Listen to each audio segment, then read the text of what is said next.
My name's Aiden Brine, and yeah, maybe I'll wait just a couple of seconds so my timing's not too far off. So yeah, my name's Aiden Brine, and I'd like to talk to you today about a Heroku database processing app that I built. So I work at Canalist, which is a financial modeling company, and before I begin, I'd like to tell you guys a little bit about our stack. So our analysts build models in Excel, which are then uploaded to a web application built with Django, as well as an API built with Django REST.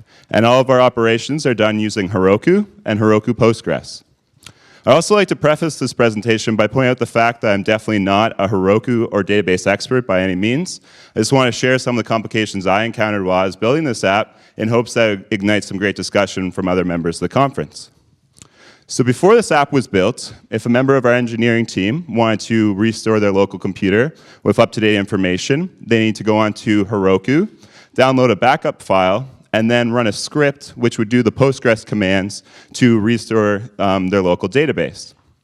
Unfortunately, as the number of files that we were uploading increased, the backup files became too large to restore in the limited memory of our Vagrant virtual machines. There was also confidential information that we didn't want stored on a local computer. So I was tasked with figuring out a way to create a backup file that was just the information that we were looking for. But as I mentioned earlier, absolute database novice, and from what I could see online, there was no way to just dump off the specific rows of data that we wanted to develop locally.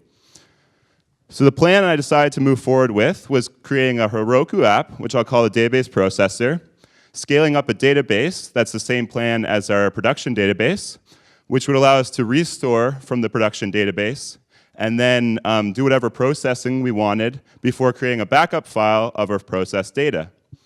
Ideally, all of this could be done on a schedule so that we could go on and download our process backups whenever we wanted down the road. The first complication I encountered while I was building this app was actually installing the Heroku CLI on my app, since that would be the easiest way to interact with the other apps for our other projects. And what I ended up doing was using the Heroku build pack, which installs the Heroku CLI on deployment. I also had to figure out how to authenticate with the other apps in our system, and this was fairly simple using the Heroku API key. So as I mentioned earlier, we have a couple projects at Canalist, and I wanted my database processor to work with any current or future projects that we might have, and that meant taking in any project-specific information as arguments to my app. There's also certain pieces of data that need to be determined dynamically, though, such as the current database plan or the most recent database backup ID. And so that actually meant parsing some output from the Heroku CLI that looks like this, and I chose to do that with Python since that's what I was most comfortable with and worked fairly well. So now I'd like to talk about the actual database processing itself. An interesting thing I came across while I was building this app is that if objects are set to cascade delete in Django, that doesn't actually carry forward to the database level. So if you're database processing and you want to have your rows cascade delete, you actually need to drop those constraints and then re-add them in such a way as to allow for this. Beyond that, though, the actual database processing itself was fairly straightforward, simply dropping the rows of data that we didn't want anymore based on a time constraint or privacy issues, and then vacuuming the database to reclaim the space. As I mentioned at the beginning, I wanted all this to be done on a schedule so that we could go get the backups whenever we wanted. And to do this, I used the very handy Heroku Scheduler add-on. So if our app completed, the backups would be available to download at any time. And the best approach would be if those could be downloaded using a script instead of manually.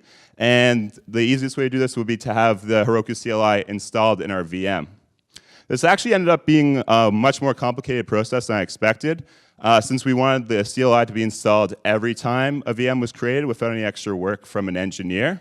And I tried a bunch of different approaches, including a third-party library. And what we ended up doing was downloading the backup file outside of the VM, where Heroku CLI was installed, and then using Vagrant exec to actually do the restore in the VM.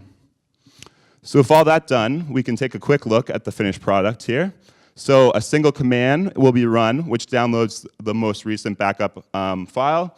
And then the same script is run, which does the Postgres commands to restore your database, but just with the information that you were looking for. So I proposed this as an open session topic earlier today. I hope you enjoyed hearing my newbie approach to database processing, and I look forward to seeing you at the open session and hearing your great ideas. Thank you.